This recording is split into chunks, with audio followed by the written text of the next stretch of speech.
Ahoj Pavlí, takže tu je to video pre teba. Keď si ho tak veľmi chcela, tak ti ho musím dopriať, aby si sa nehnevala. Na začiatok ti chcem povedať, že ťa mám veľmi rada a ďakujem ti za všetko, čo sme spolu zažili. Dúfam, že toho ešte veľa bude. Viem, že toto video bude už trápne, lebo som točila to jedno, ale keď si ho tak veľmi chcela, tak ti ho musím dopriať, aby si sa teda nehnevala.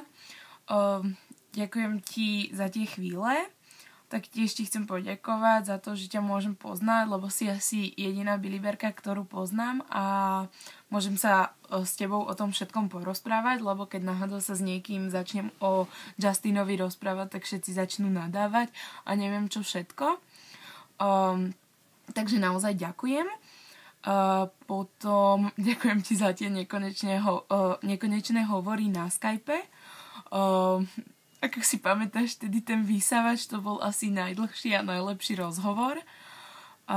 Taktiež ti ďakujem za tie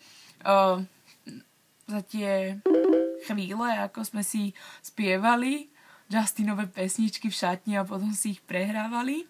Tiež, že si so mňa spravila slávnu. Po celej škole si poposielala moje video, ako spievam, no fakt trapas, ale nevadí, aspoň bola sranda.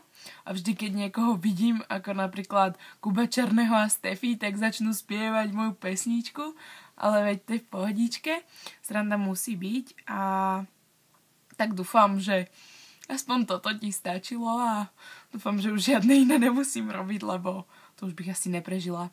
A taktiež moja sestra nie, ani moja maminka, takže... Mám ťa strašne rada a ďakujem ti za všetko.